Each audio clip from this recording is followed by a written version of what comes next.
नमस्कार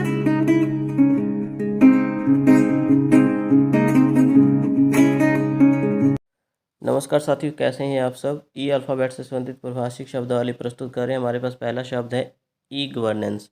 इसको बोलेंगे ई शासन, लेकिन इसका अर्थ जो है ई गवर्नेंस का वो होता है साथियों इलेक्ट्रॉनिक शासन। ये पूछा जा सकता है। सिर्फ महत्वपूर्ण ही पढ़ेंगे। अर्लीस्ट पॉसिबल, इसको बोलेंगे यथाशीघ्र। आगे है हमारे पास अर्ली रिटायरमेंट, इसको बोलेंगे समय से पहले सेवानिवृत्ति या समय पूर्व सेवानिवृत्ति।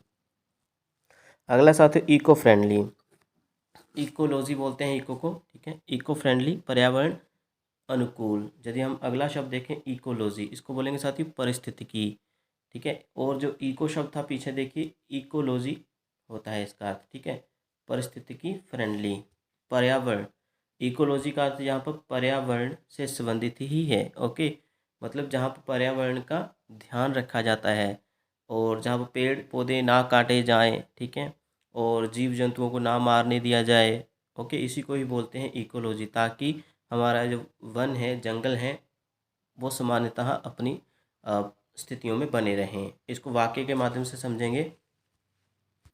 वाक्य है, वन में रहने वाले जनजातीय लोगों को उस स्थान की परिस्थितिकी को ध्यान में रखकर वन अधिकार दिए गए हैं।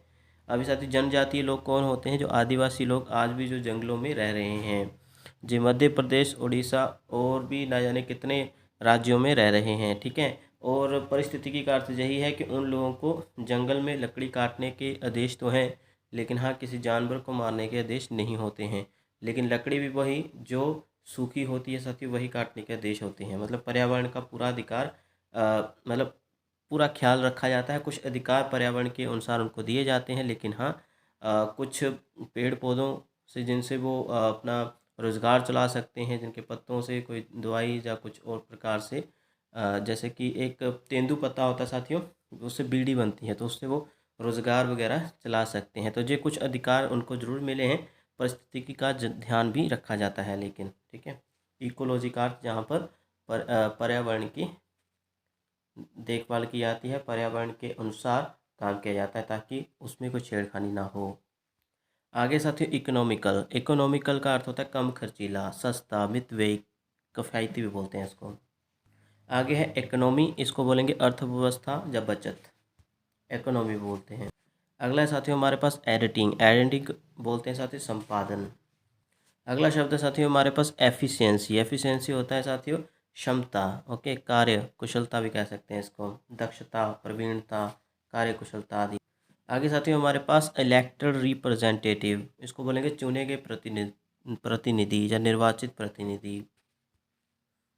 जैसे कि अभी विधानसभा के लिए आपने अपने कंस्टिट्यूंसी यानी चुनाव क्षेत्र से अपने एमएलए चुने हैं, वही इलेक्टेड रिप्रेजेंटेटिव। आगे साथियों इलेक्टोरल रोल, इसको बोलेंगे मतदाता सूची, निर्वाचक नामावली, जिसमें आप जिसके द्वारा आप वोट डाल सकते हैं, ओके, जिसकी वोट बनी होती है। वोट वाले दिन से कुछ दिन पहले ही आपके लिए ये सूची जो है इलेक्टोरल बोर्ड जो है जारी करता है, इसको बोलते हैं मतदाता सूची। इसी को ले जाकर अपने वोट डालनी होती है, साथ में अपना ओरिजिनल वोटर आई कार्ड और साथ में ये पर्ची भी होती है। अगला है साथियों इलेक्टोरेट, इसको बोलेंगे निर्वाचन क्षेत्र या निर्वाचक मंडल, ओके। जी, कौन सा काम है इसका? तो इसको पर्चियों का काम जारी होता है, ठीक है। पर्चियाँ जो अभी बताया ना, पर्ची जारी करता है, वही पर्चियों का काम करता है जी। और इलेक्टोरेट और भी बहुत काम करता है वैसे। एलिजिबिलिटी, इसका अर्थ होता है साथियों पात्रता, पात्रता भी बोल सकते हैं, योग्यता भी। आगे है एलिमिनेट, एलिमिनेट का अर्थ होता है साथियों बाहर हो जाना, निकाल देना। आगे हमारे पास है एम्बेसी, एम्बेसी बोलते हैं राजदूतावास, ठीक है। एम्बेसी राजदूतावास, जहाँ भारत में भी बहुत सारे देशों की एम्बेसी है और भारत की भी अन्य देशों में एम्बेसी होती है। एम्बेसी का काम क्या होता है कि जो समझ लीजिए कि हमारे देश की जो एम्बेसी है बहुत सारे देशों में, ऑस्ट्रेलिया में है, अमेरिका में है, इंग्लैंड में है, जहाँ तक कि पाकिस्तान में भी है साथियों, और पाकिस्तान की जहाँ भी है, बहुत सारे देशों की जहाँ भी है। जैसे बहुत सारे लोग बाहर कमाने के लिए जाते हैं अन्य देशों में, ओके, कमाने के लिए जाते हैं, पढ़ने के लिए जाते हैं और सैर सपाटे के लिए जाते हैं, घूमने के लिए जाते हैं, तो वो उनकी देखभाल करता है जे एम्बेसी, ओके। कि उनको कोई परेशानी तो नहीं हो रही है, उनके हितों के लिए काम करता है। एमरजेंसी इसको बोलेंगे आपात या आपातकाल। आगे हमारे पास जो शब्द है वो है इमिग्रांट। इमिग्रांट का अर्थ होता है साथी उत्प्रवासी। ओके, उत्प्रवासी। तो इसका अर्थ क्या है मैं ये बता देता हूँ। वो लोग जो भारत छोड़ गए हैं, ठीक है, और कहीं और जाकर परमानेंट रहने लग पड़े हैं, वहाँ की उन्होंने पीआर ले लिया है। ओके, परमानेंट रेजिडेंस से बोलते हैं। तो इस प्रकार से इनको बोला जाता है साथी उत्प्रवासी, अगर कहें तो एनआरआई टाइप के लोगों को, ठीक है। अगला शब्द है साथियों हमारे पास एम्प्लॉई। इसका अर्थ होता है काम पर रखना या नियोजित करना, सेवा योजित करना या प्रयोग करना या काम में लाना इत्यादि। अभी आप बोलोगे भाई इसका अर्थ तो कर्मचारी हो सकता है, लेकिन साथियों ये एम्प्लॉय है जिसको वर्ब की तरह प्रयोग किया जाता है, ठीक है। याद रखिएगा इसके वर्ण विन्यास, स्पेलिंग। और हाँ, यदि आप कर्मचारी वाले एम्प्लॉय की बात करेंगे तो वो इस तरह से होता है, डबल ही आता है अंत में। ओके, ये याद कर लीजिएगा, कर्मचारी। अगला है एम्प्लॉयमेंट, इसको बोलते हैं रोजगार, सेवा योजना। अगला शब्द है एम्पावर। एम्पावर को बोलते हैं सशक्त करना। अगला है साथियों इनेक्ट। इनेक्ट को बोलते हैं अधिनियम बनाना या अधिनियमित करना। अगला है इनकैश। इनकैश का अर्थ होता है भुनाना, नकदीकरण, मतलब जो चेक होता है ना उसको नगद करवाना, इनकैश बोलते हैं उसको। साथियों अगला शब्द है इंक्रोचमेंट। इनको बोलेंगे हम गैर कानूनी कब्जा या अधिक्रमण, ठीक है। इंक्रोचमेंट अक्सर कर लेते हैं लोग, सड़कों पर कर लेते हैं। फुटपाथ जो होता है, पेवमेंट जिसे बोलते हैं, उस पर लोग रेडियाँ लगाना शुरू कर देते हैं। दुकानदार है ना, वो सड़क होती है लेकिन लोगों को फिर चलने की भी जगह नहीं रहती, फुटपाथ पर चलना होता है लोगों ने, तो लोग अतिक्रमण कर लेते हैं। ऐसा नहीं है कि सड़कों का ही होता है, बहुत सारी जगहों का भी होता है साथियों। लोग ज़मीन को कब्जा लेते हैं अपने बल पर। ओके, गैर कानूनी कब्जा कह सकते, अधिक्रमण से बोलते हैं। आगे साथियों इनकम्बरेंस, इसको बोलेंगे साथियों भार, बोझा, ऋण, कर्जा भी बोल सकते हैं, कर्जा, भारग्रस्तता इत्यादि। आगे हमारे पास शब्द है साथियों इंडोर्स। इसको आपने काफ़ी सुना होगा। इसका अर्थ होता है पीछे हस्ताक्षर करना। अभी किसके पीछे हस्ताक्षर करना? कोई चेक है ना, चेक आपने यदि जमा करवाया हो बैंक में, किसी ने आपको चेक दिया हो आपके नाम का, तो आपने बैंक में जमा करवाया, उसके पीछे जो है साइन हम करते हैं, है ना, उसी को बोलते हैं इंडोर्स कर दो भाई। और बेचान करना भी होता है इसका अर्थ, इंडोर्स बेच। अभी साथियों देखिए इंडोर्स बेचान करना क्या हुआ। समझ लीजिए कोई अभिनेता है, कोई थम्सअप का ऐड कर रहा है, कोई लक्स का ऐड कर रहा है, ओके, कोई ड्यू का ऐड कर रहा है, तो बस यही है, इसी को इंडोर्स करता है जब कोई बेचने के लिए। Okay okay. आगे है पृष्ठांकन करना। पृष्ठ, पृष्ठ मतलब पेज के ऊपर जो अंक दिया होता है ना, एक जो पन्ना 1 है, 2 है, 3 है, इस तरह उसको बोलते हैं पृष्ठांकन। समर्थन करना भी होता है साथियों। देखिए इतने अंतर, मतलब इसके इतने उत्तर हैं और अंतर आपने देख लेने कि भाई कौन कौन सा अर्थ कहाँ पर प्रयुक्त होगा। ओके साथियों, आगे साथियों इन्फोर्स। इन्फोर्स होता है लागू करना, परिवर्तन करना। ये एक ही अर्थ है, लागू करना, परिवर्तन करना। आगे परिवर्तन कराना, लागू करवाना, विवश करना, मजबूर करना आदि। अगला साथियों इंगेज। इंगेज का अर्थ होता है साथियों काम पर लगाना, नियुक्त करना। इन्हेंसमेंट का अर्थ क्या होता है? वृद्धि, बढ़ोतरी। आगे साथियों इनलिस्ट। एनलिस्ट का अर्थ क्या होता है? लेना, सहायता लेना एक प्रकार से। भर्ती करना, भर्ती होना, नाम लिखाना, नाम दर्ज करना, ठीक है। सूचीबद्ध करना, सूची में चढ़ाना, ठीक है, सूची में किसी का नाम करना, नाम चढ़ाना, इसको इन लिस्ट। अभी आपने भी तो कभी राशन कार्ड, आधार कार्ड बनाया होगा, तो सूची में नाम चढ़ा, इन लिस्ट बोलते हैं इसको। आगे हमारे पास शब्द है साथी इंक्वायरी। इंक्वायरी का अर्थ होता है पूछताछ, जांच, पूछताछ इत्यादि। एनरोल। एनरोल का अर्थ होता है साथी नाम लिखना, नाम लिखाना, भर्ती करना, भर्ती होना, ठीक है। अभी बच्चों को हम है ना भर्ती करवाते हैं ना स्कूलों में, भर्ती मतलब दाखिला करवाते हैं, उनका नाम लिखाते हैं, बस यही है इनरोल। आगे है साथियों हमारे पास इंसोइंग। इंसोइंग को बोलते हैं साथियों के बाद में, मतलब घटना, घटते क्रम के बाद में, आगामी भी बोलते हैं। अगला हमारे पास है इंश्योर। इंश्योर का अर्थ होता है सुनिश्चित करना, आश्वस्त करना। आगे साथियों जो शब्द है हमारे पास वो है एंटरप्रेन्योर। इसको बोलेंगे साथियों एंटरप्रेन्योर। ओके, अभी ये क्या है, बहुत ही इंपॉर्टेंट है साथियों, बहुत इंपॉर्टेंट है। इसका अर्थ होता है साथियों उद्यमी या उद्यमकर्ता। ओके, एंटरप्रेन्योर कौन होता है साथी? जो नया अपना स्टार्टअप जारी करता है, अपना स्टार्टअप लगाता है, कोई कंपनी लगाता है, अपना कोई बिजनेस चालू करता है। ओके, उदाहरण के लिए साथी जैसे कि केएफसी है, केएफसी का को फाउंडर है, ठीक है, उसने केएफसी शुरू में लगाया होगा। मैकडोनल्ड का भी जो कि ऑनर है उसने भी लगाया होगा। तो वो शुरू में जब लगाया होगा तो उनके पास एक ड्रीम था। ओके, अभी वो पूरी दुनिया में फैल चुका है। तो कहने का तात्पर्य जिसने भी वो शुरू की कंपनी, वो एंटरप्रेन्योर हुआ। फ्लिपकार्ट का भी ऐसे जैसे भारतीय लोगों ने फ्लिपकार्ट शुरू किया था, वो एंटरप्रेन्योर थे। ठीक है, अमेज़ोन का आपने सुना होगा, माइक्रोसॉफ्ट का सुना होगा। बहुत सारे एंटरप्रेन्योर हुए हैं जिन्होंने अपना बिजनेस चालू किया और आज अच्छे एंटरप्रेन्योर बन चुके हैं। उद्यमी कहते हैं, उद्यमकर्ता। उन्होंने अपनी मेहनत के दम पर उस बिज़नेस को खड़ा किया और आज वो अरबों के मालिक हैं। एंटरप्रेन्योर बोलते हैं, इसीलिए सरकारें बोलती हैं कि आप एंटरप्रेन्योर बने, ना कि नौकरी करता। ठीक है, तो एक प्रकार से जब आप एंटरप्रेन्योर बनेंगे तो आप और लोगों को भी नौकरी देंगे। ओके ओके साथियों, एंटरप्रेन्योरशिप ये भी उसी से ही संबंधित है। इसको बोलेंगे उद्यमिता, जो भाववाचक संज्ञा के रूप में बन गया है। ओके, एंटरप्रेन्योरशिप जो पीछे पढ़ा हमने एंटरप्रेन्योर, उसका अर्थ होता है साथी उद्यम, मतलब उद्यमिता। ओके, उद्यमी, जो उद्यम करता, इस तरह से हमने जो पीछे पढ़ा। लेकिन साथियों उद्यमिता मतलब इसका अर्थ भी वही है। वाक्य के माध्यम से समझाते हैं। ओके, वाक्य है, जे.आर.डी. टाटा की उद्यमिता ने भारत को औद्योगिक विकास के पथ पर आगे बढ़ाने के लिए सक्षम बनाया। अभी देखिए साथियों, टाटा का नाम आपने सुना होगा, ठीक है। तो उन्होंने अपनी एंटरप्रेन्योरशिप के द्वारा भारत को औद्योगिक विकास के रास्ते पर बढ़ाया है, सक्षम बनाया है।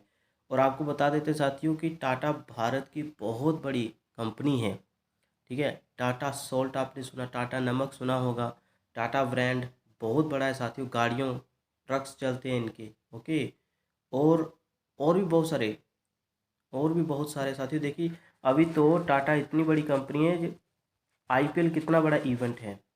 ओके, टाटा अभी जे इंडोर्स कर रहा है। ठीक है, जो टाटा के मालिक हैं रतन टाटा, तो वो अभी कर रहे हैं इसको इंडोर्स, मतलब आईपीएल को। आईपीएल के आईपीएल नाम के आगे टाटा आईपीएल बोला जाएगा इस बार। पहले वीवो आईपीएल, डीएलएफ आईपीएल बोला जाता था ना, बस अभी इस तरह से है जी। आगे साथियों इक्वेलेंट का अर्थ होता है साथियों बराबर, तुल्य, समतुल्य। ठीक है, समान अर्थ का, समानार्थी। मैं इंपॉर्टेंट करवा रहा हूँ सिर्फ। आगे साथियों हमारे पास है रेडिकेट का अर्थ होता है साथियों हटाना, समाप्त करना, उन्मूल्य करना। ठीक है, समाप्त कर देना एक प्रकार से। वाक्य के माध्यम से समझेंगे, जैसे पोलियो वस्तुतः भारत से समाप्त कर दिया गया है, एरेडिकेट कर दिया गया है। अगला साथियों एस्कोर्ट को बोलते हैं हम मार्गदर्शक। ठीक है, अनुरक्षक भी। एसेंशियल का सुना होगा आपने, अनिवार्य। एस्टैब्लिशमेंट है ना, स्थापना, प्रतिष्ठान, किसी संस्था की एस्टैब्लिशमेंट, अधिष्ठान भी बोलते हैं। आगे साथियों हमारे पास है ई स्टेट का अर्थ होता है जायदाद, संपत्ति, संपदा, शतम, वर्ग इत्यादि। आगे हमारे पास है साथियों एस्टीमेट को बोलते हैं हम अनुमान, प्राकलन, अनुमान करना, आंकना। आगे हमारे पास है एथिक्स को बोलेंगे हम नीति शास्त्र, नैतिकता, आचार नीति। इसको बोलेंगे साथियों इवैक्यूएशन। ये काफ़ी आप लोगों ने सुना होगा कि बच्चों को इवैक्यूएट करके लाया जा रहा है यूक्रेन से। ठीक है, तो निकास कर दिया गया उनका, मतलब वो फंस गए थे कहीं, ब्लॉक हो गया था उनका आना, लेकिन अभी उनकी निकासी कर दी गई, इवैक्यूएशन कर दिया है उनका। ओके, इवैक्यूएट करना जो वर्ब बन जाएगा, मतलब निकास कर दिया, इवैक्यूएशन नाउन की तरह प्रयुक्त हो रहा है यहाँ पर, तो निकासी इसका अर्थ हुआ। एक और बात साथियों बता देता हूँ कि यूक्रेन में जैसे कि बहुत सारे नागरिक फंस गए थे, युद्ध लगा हुआ है अभी भी वहाँ पर, और वो रोमानिया बॉर्डर तक पहुँचे, फिर भारत सरकार उनको लेकर आई है। तो मुझे लगता है कि भारत सरकार, फिर नाम का ही भारत सरकार रह गया। अगर आप युद्ध में जाकर अपने बच्चों को एयरलिफ्ट नहीं कर पाए, वैक्यूएट नहीं कर पाए, तो फिर काहे कि भाई भारत किया था। ओके, तो ये भारत नाम का ही है भाई मेरा भारत महान, ऐसे मत चलाते रहिए। मतलब मैं किसी का विरोध नहीं कर रहा हूँ, लेकिन हाँ, अगर रोमानिया के बॉर्डर से ही ले जाना था तो भाई वो अपने ही पैसों से आ सकते थे वहाँ से। ठीक है, आप क्यों भाई लेने गए? ओके, वो रोमानिया तक खुद जान पर खेल कर आए हैं। बात तो तब बनती है आप खुद जाकर उनको लेकर आते, यूक्रेन से ही लेकर आते हैं, देश के भीतर घुस कर लेकर आते हैं।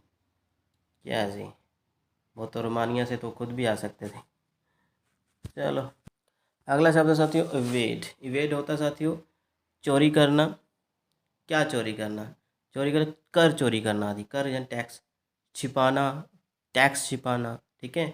अपवंचन करना, टालना, इसको यही अर्थ है। कई लोग होते हैं ना, बड़े लोग जो टैक्स चोरी करते हैं, नहीं बताते कि हमारी इनकम इतनी हो गई है, नहीं बताते सरकार को, लेकिन वो मूर्ख होते हैं साथियों, क्योंकि सरकार सब पता करती है कौन कितना कमा रही है। ओके साथियों, मतलब कौन कितना कमा रहा है इस तरह से। इवैल्यूएशन, इवैल्यूएशन होता है जांच परख, मूल्यांकन इत्यादि। इवन नंबर, इवन नंबर यानी सम संख्या, सम संख्यक। आगे साथियों इवेंचुअल, इवेंचुअल होता है अंतिम, फलस्वरूप, संभावित। अविक्शन होता है साथियों बेदखली, ठीक है, बेदखली। अभी आपको पता है बेदखल का अर्थ होता है किसी को हटा देना कहीं से। जैसे कि बहुत सारे माता पिता अपने बच्चों को बेदखल कर देते हैं, अब उनकी गलत नीतियों की वजह से, गलत कारणों की वजह से कोई काम ऐसा कर देते हैं इसके कारण वो अपने बच्चों को गलत से घर से बेदखल कर देते हैं। ऐसा ही है, जहाँ एक वाक्य के माध्यम से समझ रहा हूँ कि अवेक्षण को आप कैसे समझा पाऊँ मैं। देखिए, बिजली परियोजना के कारण बहुत से परिवारों को बेदखली का सामना करना पड़ा। मतलब परियोजना, जब प्रोजेक्ट लगाए गए बिजली के, थर्मल प्लांट जो कुछ, तो लोगों के घर उजड़े, ठीक है ना, तो वहाँ से उनको हटाया गया, कहीं और उनको लगाया गया, मतलब और कहीं उनको बसाया गया। ऐसा नहीं है कि उनको निकाल दिया, कोई पैसे नहीं दिए, हर्जाना देती है सरकार। ओके, ऐसा नहीं है कि हाँ किसी को बेदखल, मतलब सरकार पैसा देती है। कुछ सीन में ऐसा ज़रूर हुआ है, जैसे कि हमारे जहाँ व्यास दरिया है, ठीक है, और जब डैम बनाना था तो बहुत सारे लोगों के घर वहाँ से हटाए गए और अभी तक उनको हर्जाना नहीं मिला है। तो मतलब अन्याय होता है, ठीक है ना। आगे साथियों हमारे पास है एविडेंस। एविडेंस को बोलेंगे सबूत, साक्ष्य। अगला शब्द है हमारे पास साथियों एक्सीलेंस। एक्सीलेंस बनी यानी उत्कृष्ट, बहुत अच्छा। अगला शब्द है साथियों एक्सेप्शन। एक्सेप्शन इसको बोलते हैं अपवाद, ठीक है, नाउन के रूप में, संज्ञा के रूप में जो शब्द प्रयोग किया जाता है। अभी जिन लोगों ने केमिस्ट्री या रसायन शास्त्र आदि पढ़ा हो वो अच्छी तरह से जानते होंगे एक्सेप्शन का अर्थ। ओके, इसको बोलते हैं साथियों अपवाद। ओके, ये आपने कंठस्थ कर लेना, भूलना नहीं है। एक्सेप्शन बहुत इंपॉर्टेंट है साथियों, अपवाद बोलते हैं इसको। ओके साथियों, और वाक्य के माध्यम से समझेंगे हम इसको। जैसे कुछ अपवादों को छोड़कर शहर में सरकारी स्कूलों की परीक्षा परिणाम सबसे अच्छे हैं। मतलब कुछ खामियों को यदि छोड़ दिया जाए तो शहर में सरकारी स्कूलों के परीक्षा परिणाम सबसे अच्छे हैं। तो अपवाद यानी कुछ खामियां, खामियां क्या हो सकते हैं। ओके, जहाँ पर है एक्सेस, ठीक है, एक्सेस जो ई से शुरू होता है, एक ए से शुरू होता है, उसका अर्थ पहुँच होता है। ओके साथियों, तो ये होता है एक्सेस, ई से, ई एक्स। तो इसको बोलते हैं साथियों ज्यादती, अतिवादिता, अधिकता। ओके, ज़्यादा, अधिक, ठीक है, जी सब। तो इनमें से आपने ज़्यादा कौन सा करना है, तो ये करना है ज्यादती। ओके, अतिवादिता भी और अधिकता भी, ज़्यादा अधिक सभी करने हैं, लेकिन पहला बहुत इंपॉर्टेंट है एक्सेस, ठीक है। तो वाक्य के माध्यम से समझाता हूँ।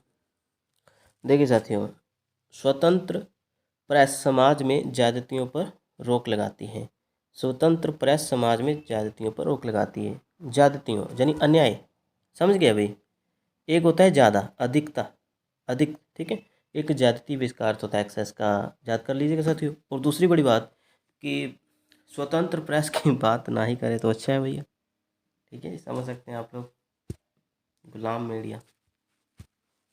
अच्छा, अगला है साथियों एग्जीक्यूट। एग्जीक्यूट होता है पूरा करना, कोई काम को पूरा करना, निष्पादन करना। वाक्य के माध्यम से समझाता हूँ। अधिकारी ने निजी समस्याओं के बाद भी अपनी सरकारी ड्यूटी पूरी की, ठीक है, एग्जीक्यूट की। तो अगला शब्द साथियों ये आपने बहुत बार सुना होगा एग्जीक्यूटिव। इसका अर्थ होता है साथियों कार्यपालिका, ठीक है, कार्यपालक, अधिकारी इत्यादि। अभी साथियों समझाता हूँ कैसे। देखिए, कार्यपालिका अर्थ आपने अवश्य याद करना है, एग्जीक्यूटिव। ओके साथियों, ये होता क्या है, कार्यपालिक भी वही है, इसका अर्थ कार्यपालिका कार्यपालक सेम है, दोनों ही पर्यायवाची हैं। अभी साथियों ये होता क्या है, अभी देखिए सरकार हमारी बनी पंजाब में है ना, मतलब आम आदमी पार्टी की, आपकी सरकार बन गई आप आम आदमी पार्टी की, तो पंजाब की सरकार बन चुकी है। और दूसरी बड़ी बात साथियों, अभी एक तो 117 विधायक बैठेंगे ना, अलग अलग पार्टियों के जीते हैं भाई, हालांकि आम आदमी पार्टी के ज़्यादा हैं, उसमें कांग्रेस के भी हैं, उसके आम आदमी पार्टी के भी, उसी में ही श्रोमणी अकाली दल के। तो कहने का तात्पर्य है कि कार्यपालिका किन विधायकों से बनेगी। तो कार्यपालिका मतलब एक प्रकार से एग्जीक्यूटिव। अभी 16 से 17 मंत्री इसमें से, ठीक है, 16 से 17 मंत्री जो हैं, 117 में से 16 या 17 मंत्री चुने जाएंगे जो अच्छे होंगे, जिनको एजुकेशन अच्छी होगी, ईमानदार होगी। फिर उनको चुनकर कार्यपालिका का गठन किया जाएगा, ठीक है, कार्यपालिका। फिर उनको क्या होगा कि अलग अलग विभाग दिए जाएंगे, डिपार्टमेंट दिए जाएंगे। किसी को एजुकेशन डिपार्टमेंट दे दिया, किसी को रेवेन्यू, ओके, किसी को वित्त मंत्री बना दिया, किसी को गृह राज्य मंत्री बना दिया। ये सब हो जाता है साथियों, ओके। इसी को बोलते हैं कार्यपालिका। उन्होंने काम करना है, बाकी मंत्रियों ने भी करना है, ठीक है। लेकिन अभी जो डिपार्टमेंट, जिसी को विभाग मिल जाता है ना, तो फिर वो सुधार करने की कोशिश करता है। अभी सुधार करेंगे कि लूटेंगे, वो बाद में पता चलेगा। बाकी देखो साथियों, ओके। तो बाकी भी बहुत सारे अर्थ हैं जहाँ पर, लेकिन आप कार्यकारिणी को भी अर्थ में लेके चलें, ठीक है जी। बाकी के अधिकारी, निष्पादन, ये तो ज़्यादा इम्पोर्टेंट नहीं, लेकिन हाँ बाकी आप इम्पोर्टेंट याद करें। आगे साथियों शब्द है एग्जेम्प्ट। एग्जेम्प्ट शब्द होता है छूट देना, छूट प्राप्त, ओके।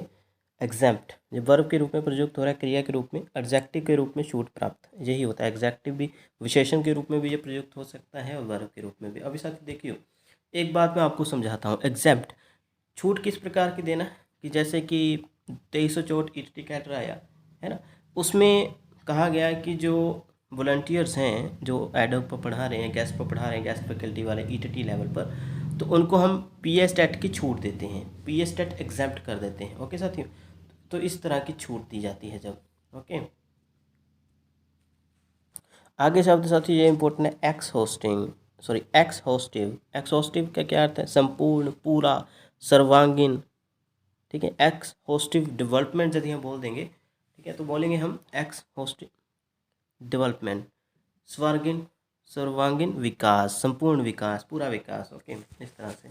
अगला शब्द है साथियों एक्सपेंशन, इसको बोलेंगे हम विस्तार, प्रसार। आगे है एक्सपार्टिएशन, ठीक है, एक्सपार्टिएशन, इसको बोलेंगे साथियों देश निकाला, ओके, देश निष्कासन, देश त्याग, देश निष्ठा त्याग, ओके, एक्सपार्टिएशन। अगले दोनों ही शब्द इंपॉर्टेंट है। एक्सपेडाइट, इसको बोलेंगे शीघ्र कार्रवाई करना। एक्सपेल का अर्थ होता है साथियों बाहर निकाल देना, निष्कासित करना, ओके, एक्सपेल कर देना किसी को उसकी जॉब से, या कोई स्टूडेंट है उसको कॉलेज से निकाल देना, इस तरह से एक्सपेल करना। आगे है एक्सपेंडिचर, ठीक है, एक्सपेंडिचर व्यय, खर्च, ठीक है, इस तरह से। अगला जो इम्पोर्टेंट है एक्सपीरियंस, अनुभव होता है। एक्सपेरिमेंट प्रयोग, परीक्षण। एक्सपर्ट विशेषज्ञ, एक्सपर्टाइज विशेषज्ञता। एक्सप्लेनेशन स्पष्टीकरण, व्याख्या। एक्सप्लिक्ट, इसको बोलेंगे साथियों साफ, संतुष्ट। एक्सप्लॉयटेशन शोषण, दोहन, ठीक है, समुपयोजन भी होता है, उपयोग भी होता है, लेकिन शोषण और दोहन ये ज़्यादा इंपॉर्टेंट है। अगले भी दोनों इंपॉर्टेंट है साथियों। एक्सप्लोर, एक्सप्लोर का अर्थ होता है खोज करना, पता लगाना। एक्सपोर्ट का अर्थ है निर्यात या निर्यात करना, कोई चीज़ जहाँ बनी है और उसको बाहर बेचने के लिए, ठीक है, भेजना। ना सिर्फ बेचने के लिए, वैसे भी निर्यात की जाती हैं वस्तुएं, ठीक है। एक्सप्रेशन, इसको बोलेंगे अभिव्यक्ति, वाक्यांश, पद भी बोलते हैं। आगे है एक्सटेंसिव, व्यापक, विस्तृत। आगे एक्सटर्नल, बाहरी, बाह्य, विदेशी, विदेश आदि।